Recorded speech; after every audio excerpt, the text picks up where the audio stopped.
Hi, my name is Zach Simmons, and this is my Chicago Bears Journal. So, right now it's week 11. We just beat the Lions, and now we're on towards the Los Angeles Rams on Sunday Night Football.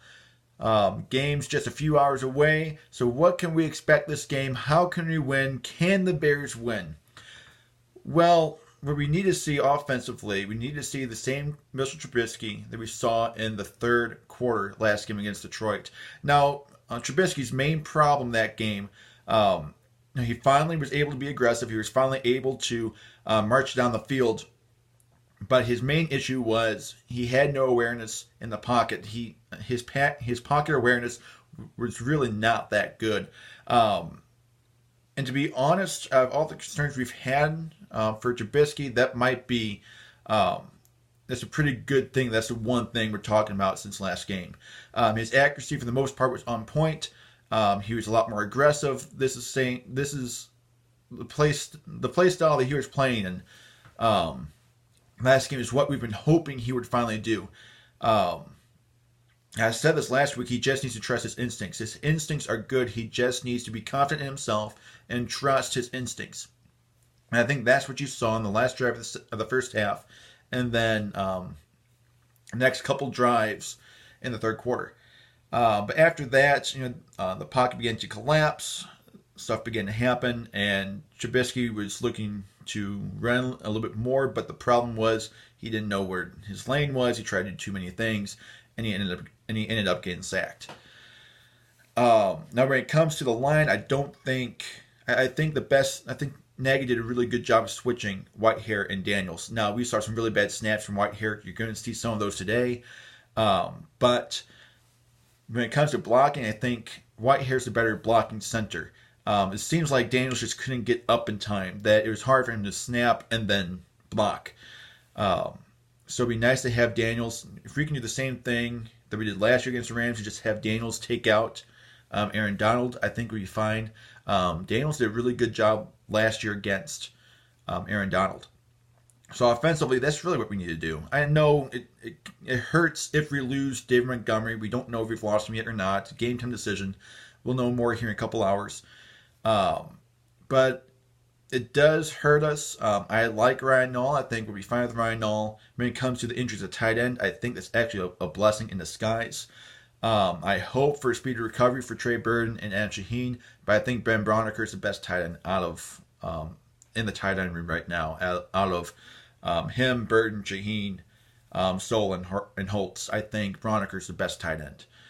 So, and we weren't going to play Braunecker unless both of them got hurt.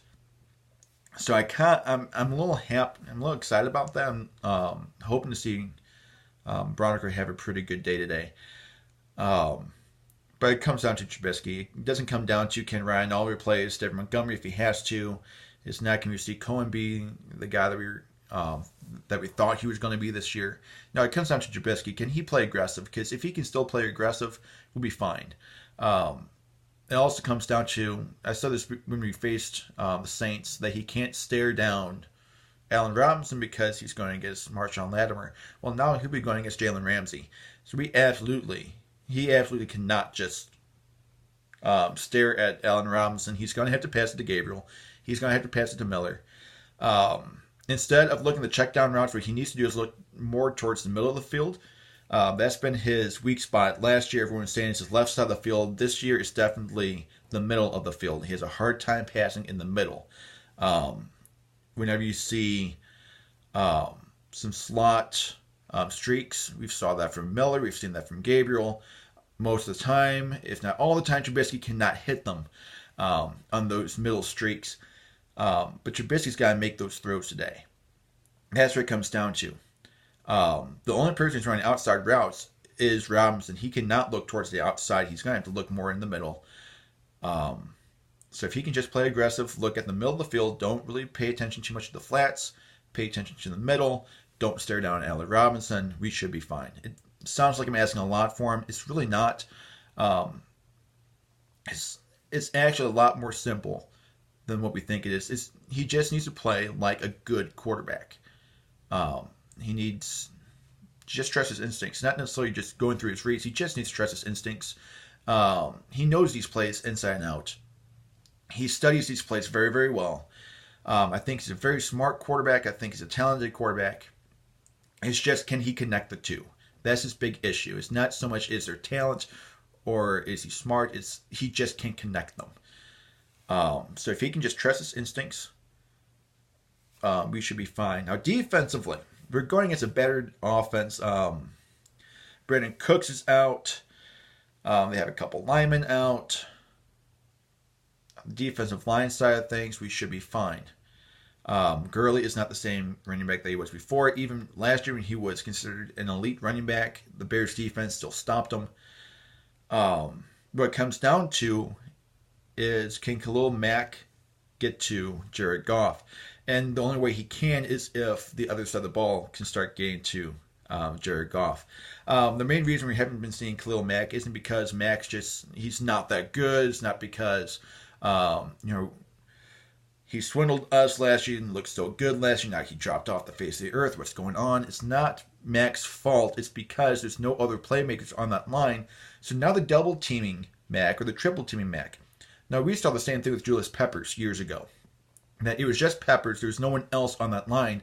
So they can get away with double teaming Julius Peppers because no one else would get to the quarterback. Well, the same thing goes this year with Khalil Mack. They know they can take Khalil Mack out of the game if you put 3 guys on him. Obviously, you can stop Khalil Mack that way.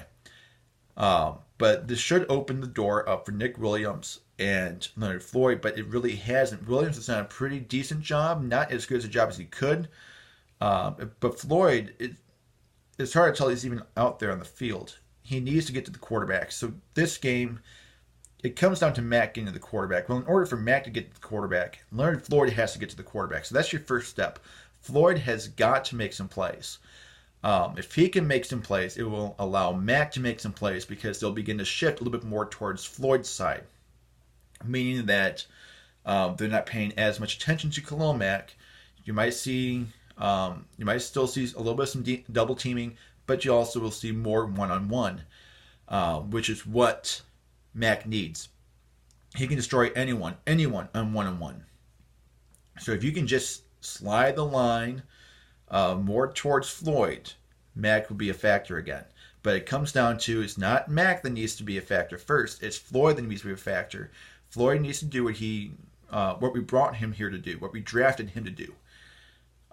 We have a really talented linebacker who's allowing the offensive line to slide his way and away from Floyd. So Floyd should be able to get to the quarterback more, but he hasn't been.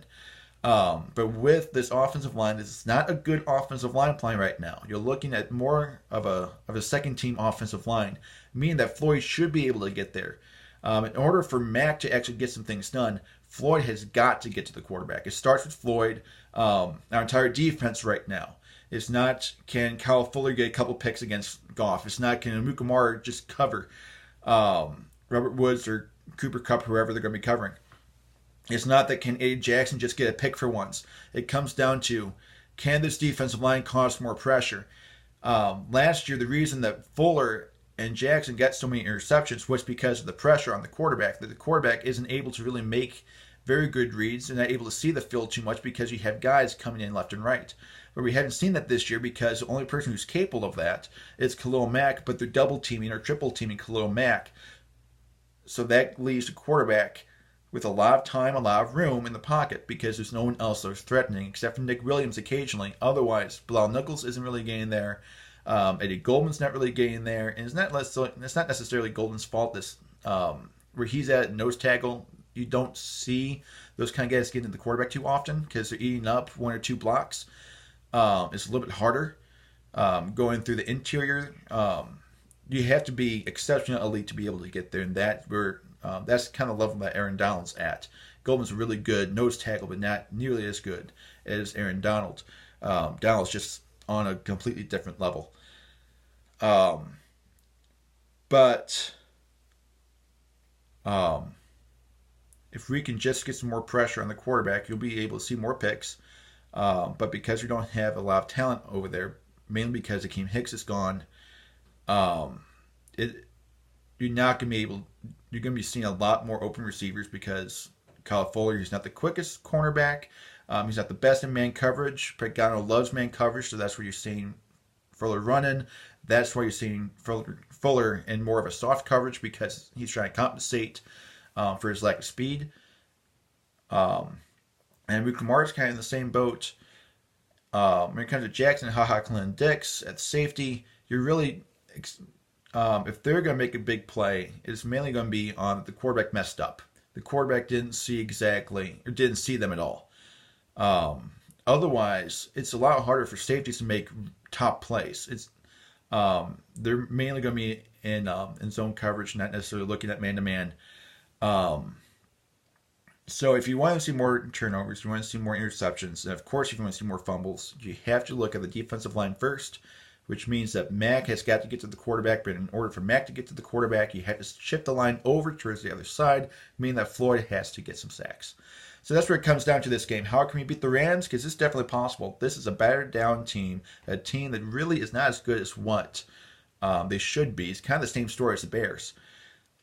But the way you beat them is if Trubisky can just be more aggressive. If we can see the same Trubisky that we saw in those 3 drives against the Lions. Don't worry about the running game. Ryan Hall, I think, will get things done. If Montgomery's in there, Montgomery will definitely get things done. But it comes down to Trubisky on the defensive side. In order for the cornerbacks to do their jobs, in order for the safeties to do their jobs, in order for Khalil Mack to do his job, the rest of the defensive line needs to pick up the slack. Nick Williams needs to do a little bit better. He's been doing pretty good. He's a sack leader, but he needs to get a little bit better. Bilal Nichols needs to get a little bit better.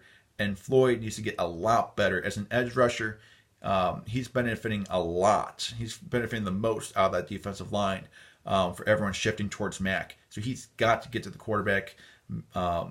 Make sure that Sean McVay is taking notice of you. That way he can shift the line a little bit more towards him and then leaves Mack a little bit more open to make some plays against Goff. So that's what it comes down to. This is definitely a winnable game for the Bears. I'll be a little disappointed if we don't get the win. I'm not going to put a prediction out there if we're going to win or not, but this is definitely a game that we can win. I don't see this being a blowout on either side. If it's a blowout against us, we're going to have a lot of things we got to work out. This is definitely not a game that we should be blowing out. On the other side of things, we end up blowing out the Rams. I don't think it's so much that we're way up here again, that we're a Super Bowl contender. I think it's more concerns and questions about the Rams and about Sean McVay. But that's what I have for this week. Hopefully, we can see a win tonight. It's definitely possible. Hopefully, Trubisky can play well on prime time.